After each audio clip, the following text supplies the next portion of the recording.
নমস্কার বন্ধুরা, কেমন আছো সবাই? আমি জয়ন্তী। আজ শুভ জন্মাষ্টমী। তোমাদের সবাইকে জানাই জন্মাষ্টমীর অনেক অনেক শুভেচ্ছা। সবাই তোমরা ভালো থেকো। আর এখন প্রায় 3টে বাজতে যাচ্ছে। চলো, আমি শ্রীকৃষ্ণের জন্য এখনো ভোগ বানাতে শুরু করিনি। চলো এবার আমি বানাতে শুরু করি গোপালের ভোগ। বন্ধুরা, আমি শুরুতেই একটি পাকা তালকে ভালো করে ধুয়ে নিয়েছি। ধুয়ে নিয়ে এটাকে প্রথমে আমি একটু চাপ দিয়ে ফাটিয়ে নেব এবং আটি তিনটেকে আলাদা করে নেব। তারপরে এই আটির যে খোলাগুলো আছে এই খোলাগুলোকে ভালো করে সব বাদ দিয়ে দেবো। হয়ে গেছে বন্ধুরা, আমি 3টে আটি বেরিয়েছিল একটা তালটা থেকে, তো 3টে আটি ভালো করে পরিষ্কার করে নিয়েছি। এরপর আমি এর মধ্যে আজকে ঠাকুরের ভোগ হচ্ছে তাই সৈন্ধব লবণ একটু একটু করে দিয়ে দিয়েছি এবং এই সৈন্ধব লবণটা ভালো করে চটকে চটকে আঁটিটার মধ্যে মিশিয়ে নেব এবং ভালো করে এটা একটু চটকে নেব। চটকে নিলে কী হবে, একটু নরম হয়ে যাবে। নরম হয়ে গেলে যখন আমি তালের রসটা বের করব তখন কষ্টও হবে না, ইজিলি বেরিয়েও যাবে এবং পুরো রসটাই বেরোবে। যদি নুন মাখিয়ে কিছুক্ষণ আমি রেখে দিয়েছিলাম 5 মিনিট মতো, তারপরে আমি এটাকে রসটাকে বের করে নেব। দেখো বন্ধুরা, এভাবে বের করে নিয়েছি। এটা আমার একটা আটির থেকে এই রসটা বেরিয়েছে। এভাবে আমি 3টে আটির রস বের করে নিয়েছি এবং বন্ধুরা ওই রস বের করার আগে আমি এই কড়াইয়ের মধ্যে অল্প একটু জল দিয়ে দিয়েছিলাম। তার কারণ হচ্ছে আমি এই কড়াইয়ের মধ্যেই ওই রসটাকে প্রথমে একটু ফুটিয়ে নেব এবং এর মধ্যে আমি আন্দাজ মতো একটু গুড় দিলাম, আখের গুড় এটা। এবং এটা গুড় দেওয়ার পরে এই রসটাকে আমি ফুটাবো, কিন্তু কন্টিনিউয়াসলি আমাকে নাড়াতে হবে, না হলে কিন্তু তাল খুব তাড়াতাড়ি লেগে যায়, তলা দিকে পুড়ে যায়। আর এদিকে আমি এটা আমার 1.5 লিটার মতন গরুর দুধ আছে আর 1/2 লিটার দুধের প্যাকেট আছে। তো 1.5 লিটার দুধের কিছুটা অংশ আমি প্রথমে ফুটতে দিলাম। এদিকে আমি দুধ ফুটতে দিয়েছি, দুধটাকে একটু ঘন করব। আর এদিকে আমার তালের মাড়িটাকেও আমি ফুটতে দিয়েছি। দুটো জিনিসকেই আমাকে কন্টিনিউ নাড়াতে হবে, না হলে তলা দিক থেকে লেগে যাবে। দেখো বন্ধুরা, এইভাবে ফুটে গেলেই হয়ে যাবে আমার। তো তালের মাড়ি আমার ফুটে গেছে। তো আমি এখানে কিছুটা পরিমাণ তালের মাড়ি আমি অন্য সব প্রিপারেশনের জন্য ঢেলে রেখে দেব।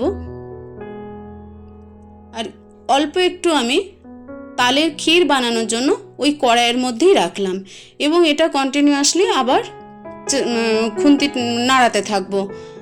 আর এদিকে দুধ আমার ফুটে গেছে। প্রথমে আমি ঠাকুরের ভোগের জন্যে ছানা কেটে নেব, তাই অল্প একটু লেবুর রস আমি গেলে নিয়েছি প্রথমে। এরপরে ভোগের ছানার জন্য দুধ দিয়ে দিয়েছি এবং লেবুটা ভালোই টক ছিল, আর একটু দুধ এর মধ্যে দেয়া যাবে। হয়ে গেছে বন্ধুরা, ছানা আমার রেডি হয়ে গেছে। আর এদিকে তালের যে মাড়িটা আমি তাল ক্ষীর বানানোর জন্য রেখেছিলাম এটাও অনেকটা ঘন হয়ে গেছে আর আমার দুধটাও অনেকটা ঘন করে ফেলেছি। তো এই অবস্থায় দুধটা একটু ঘন হতে হবে, তারপরে এই তালের এই ঘন মাড়ির মধ্যে দিতে হবে, তাহলে ক্ষীরটা খুব ভালো হবে, তাল ক্ষীরটা। এবং কন্টিনিউয়াসলি এটাও নাড়াতে হবে। এইভাবে নাড়িয়ে নাড়িয়ে দেখো বন্ধুরা কত সুন্দর হয়ে গেছে। এবং বাকি যে একটুখানি আমি দুধ রেখেছিলাম ওটাকে আরও আর কি ঘন করেছি।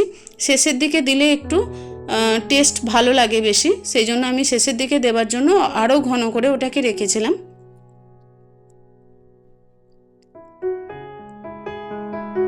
এরপরে শেষের দিকে আমি ওটা মিশিয়ে নাড়িয়ে চাড়িয়ে নিয়েছি এবং আমার তাল ক্ষীর রেডি হয়ে গেছে।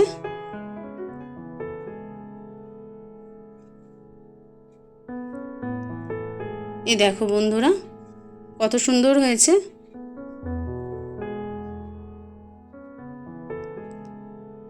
এরপর আমি বাকি দুধটা ছেঁকে নেব। এরপর আমি তৈরি করব সিমুইয়ের পায়েস।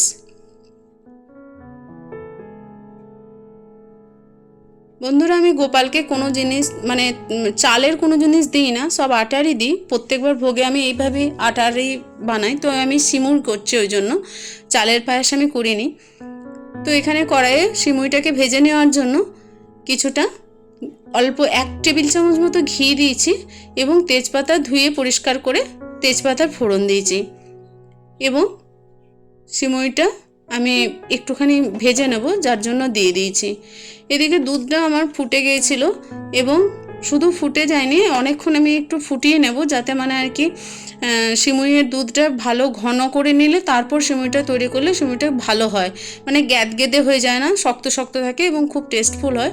তো যার জন্য দুধটা ভালো করে আমি প্রথমে ফুটিয়ে নিয়ে ঘন করে নিয়ে তারপরে সিমুইটা, ভাজা সিমুইটা ওর মধ্যে দিলাম। এরপর আমি আন্দাজ মতো চিনি দিচ্ছি। এখানে এই চামচটা ওই সবজি তোলার চামচ, এগুলো সবজি তোলার চামচের 1.5 চামচ মতো চিনি দিলাম। আর ড্রাই ফ্রুটস হিসাবে আমি পরিষ্কার করে রেখেছিলাম কিছুটা কাজু টুকরো করে রেখেছিলাম এবং কিছুটা কিশমিশ ধুয়ে রেখেছিলাম। তো কাজুটা প্রথমে দিয়ে দেব। আর বন্ধুরা, সিমুইটা দেওয়ার 5 মিনিট 10 মিনিট পর, আমি 5 থেকে 10 মিনিট পর আমি তারপরে চিনিটা দিয়েছি। মানে চিনিটা প্রথমে দিলেই সিমুইটা আরও শক্ত থাকবে। একটুখানি সেদ্ধ হয়েছে, তারপর চিনিটা দিয়েছি। এরপর আস্তে আস্তে আমি ড্রাই ফ্রুটসও যোগ করে দিয়েছি এবং খুব তাড়াতাড়ি হয়ে যায় সিমুই। তো আমার রেডি হয়ে গেছে সিমুই। এরপর আমি এটাকে ঢেকে রেখে দিলাম। আমার অনেকটাই হয়ে গেছে। তাল রেডি করা হয়ে গেছে, তাল ক্ষীর বানানো হয়ে গেছে, ছানা বানানো হয়ে গেছে, পায়েস বানানো হয়ে গেছে। চলো বন্ধুরা, এবার আমরা আটার প্রিপারেশন গুলো করে নিই। আটা দিয়ে অনেক কিছু বানাবো, এখনো দেখা যাক। এবার চলে যাব নেক্সট প্রিপারেশনের দিকে।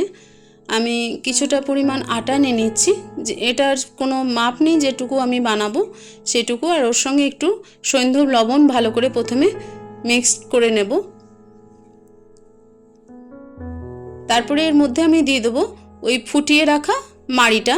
মানে এতক্ষণে প্রায় ঠান্ডা হয়ে গেছে, হালকা একটু গরম ছিল, যাই হোক। তো আমি এটা ভালো করে মেখে নেব।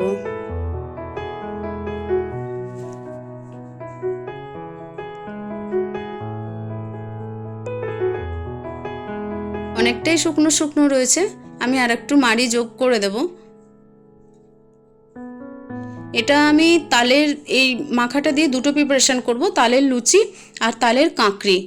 তো তালের লুচির জন্য যেমন লুচির হয় সেরকমই হবে, কিন্তু কাঁকড়িটা একটু শক্ত মাখা হতে হবে। আর লুচি যেমন নর্মাল হয় সেরকমই আমি মেখেছি। আর এই কাঁকড়িটা বানানোর জন্য কিছু না, বাস ওই মাখাতেই একটু কালো জিরে আমি মিক্স করে দেবো এবং এটা ভালো করে মিশিয়ে নেব। লুচি আর কাঁকড়ির জন্য আটা রেডি হয়ে গেছে, আমি ওগুলোকে ঢেকে রেখেছি। এরপর আমি মালপোয়া বানাবো তালের, যার জন্য আমি সেই ঘন করে রাখা দুধটার মধ্যে আমি 1 ছোট চামচ মৌরি দিয়ে দিলাম, গোটা মৌরি, আর তালের রস দিয়েছি। আর এবার যতটুকু আমার লাগবে সেই পরিমাণ আমি এতে আটা মেশাতে থাকবো। ব্যাটারের থিকনেস আমি দেখিয়ে দিচ্ছি, দাঁড়াও বন্ধুরা, কিভাবে হবে। এখনো পাতলা আছে, আমাকে আটা আর একটু মেশাতে হবে। যাই হোক, আমি আটা মিশিয়ে নিয়েছি আর একটু। আর এবার আমি অল্প একটু 1 টেবিল চামচ মতো এতে চিনি দিয়েছি। দেখো বন্ধুরা, এই থিকনেসটা লাগবে। এটাও আমার মালপোয়ার জন্য ব্যাটার আমার রেডি করা হয়ে গেল। এরপর আমি এই সঙ্গেই রেডি করে নেব একবারে ফুলুরি করব। ফুলুরি বা অনেকে বড়া বলো। বন্ধুরা, তোমরাও কমেন্টে জানিও তোমরা কে কী বলো। আমরা এটাকে ফুলুরি বলি তালের। তো এই তালের ফুলুরিটার জন্য বাকি যে রসটুকু ছিল সেই রসটুকুর মধ্যে আমি প্রয়োজন মতো আটা মিশিয়ে নিয়েছি এবং এই একটা মোটামুটি শক্ত ব্যাটার তৈরি করে নিয়েছি। যেভাবে বড়ির মতন দেয়া যাবে ফুলুরির ব্যাটারটা, ওইভাবেই বানাবো। এরপরে আমি কড়াইতে তেল চাপিয়ে দিয়েছি এবং লুচিগুলি প্রথমে ভেজে নেব। এক এক করে আমি বেলে লুচি প্রথমে ভেজে নেব। দেখো বন্ধুরা, আমি আটাতে কোনো ময়াম দিইনি, ময়াম ছাড়াই আমি গমের আটাতে বানাচ্ছি লুচি। খুব সুন্দর হয়েছিল এবং পুরো প্রত্যেকটা লুচি গোল গোল গোল গোলভাবে ফুলেছিল। তোমরাও একবার ময়াম ছাড়া লুচি ভেজে দেখতে পারো, স্বাস্থ্যকর হয় এবং খুব ভালো হয়, কোনো খারাপ কিচ্ছু হয় না। আমার লুচিগুলো সব আমি ভেজে নিয়েছি বন্ধুরা। এরপর আমি কাঁকড়িগুলো প্রথমে প্রিপারেশন করে দেবো, যার জন্য আমি বেলে নেব না, হাতের সাহায্যে এইভাবে চেপটে চেপটে আমি গোল গোল করে নেব। এ দেখো বন্ধুরা, সব আমি প্রথমে চ্যাপটা চ্যাপটা হাতে করে চাপ দিয়ে দিয়ে আমি এভাবে গোলাকার করে নিয়েছি। এরপরে আমি একসঙ্গে 4-5টা করে দিয়ে এটা যেরকম আমার কড়াইয়ের মাপ বা তেল সেই হিসাবে আমার এটা ভেজে নেব। খুব সুন্দর ফোলে এবং খেতেও খুব ভালো হয়, কালো জিরের ফ্লেভার খুব ভালো লাগে। তোমরা অবশ্যই একবার বানিয়ে দেখো। আর যেহেতু আমি আজকে গোপালের ভোগের জন্য বানাচ্ছি, সে তো কথাই হবে না, প্রত্যেকটা জিনিস একদম পারফেক্ট গোপালের ইচ্ছা অনুযায়ীই হবে। আর কিছু মানে এখানে আমাদের কাজ কমই আছে, বাকিটা গোপালের ইচ্ছা। এভাবে আমি সব কাঁকড়িগুলো একধার থেকে প্রথমে ভেজে নিলাম। এরপর আমি মালপোয়া করব। তো বন্ধুরা, আমি মালপোয়াটা করতে গিয়ে দেখলাম ব্যাটারটা আমার আরেকটু পাতলা হতো, আমার একটুখানি ঘন হয়ে গেছে, যার জন্য আমার গোল শেপটা আসেনি। কিন্তু আমি দুধ অলরেডি সব ইউজ করে ফেলেছিলাম, যেটা আমি ভোগের জন্য দুধ আনিয়েছিলাম, তো আমার কাছে কোনো অপশন ছিল না, সেই জন্য আমার একটু গোলাকার হয়নি। কিন্তু স্বাদের কোনো পার্থক্য হবে না এবং ভিতর থেকে ভালোই ফুলেছিল। যেহেতু আমি ভোগের জন্য করছি, তাই আমি আগে ভেঙে বা কোনো কিছু করে আমি দেখাতে পারলাম না। খুব ভালো জালিদার এবং খুব সুন্দর হয়েছিল, খুব ভালোভাবে ফুলেছিল। দেখো বন্ধুরা, কিন্তু সাইজটা শুধু একটু গোল হয়নি, এটুকুই যা, বাকি কোনো ডিফারেন্স নেই। তো দেখো বন্ধুরা, আমার হয়ে গেছে। এবার আর বাকি রয়েছে ফুলুরিটা। এরপর ফুলুরিটা করার আগে আমি হাতটা একটু ভালো করে জল দিয়ে নিয়েছি, যাতে হাত থেকে তারা ঠিকভাবে ছেড়ে যায়। মানে ফুলুরিটা আমি যখন তেলের উপর দিতে যাব তখন তাড়াতাড়ি যাতে হাত থেকে ছেড়ে যায়, তার জন্য হাতে একটু একটু জল লাগিয়ে নিয়ে আমি ফুলুরিগুলো প্রথমে দিয়ে দেব, তারপরে উল্টে পাল্টে নেড়ে চেড়ে ভেজে নেব। বন্ধুরা, যখন বাড়িতে আমরা নর্মালি ফুলুরি বানাই, এর সাথে অনেক কিছু মেশানো যায় আরও ক্রাঞ্চি করার জন্য, সেটা আমি তোমাদেরকে একদিন করে দেখাবো।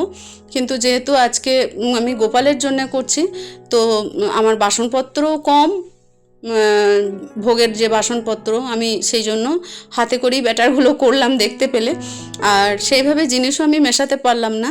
হয়ে গেছে বন্ধুরা, আমার পুজোর জন্য সমস্ত ভোগ রেডি। আমাকে অবশ্যই জানিও তোমাদের কেমন লাগলো আমার ভোগ রান্না। ভিডিওটা শেষ পর্যন্ত দেখার জন্য অনেক অনেক ধন্যবাদ। সবাই ভালো থেকো, সুস্থ থেকো, আনন্দ থেকো। দেখা হবে আবার পরের একটি ভিডিওতে। আর প্রেমময় শ্রীকৃষ্ণের কাছে সবার মঙ্গল কামনা করে শেষ করলাম। Thank you.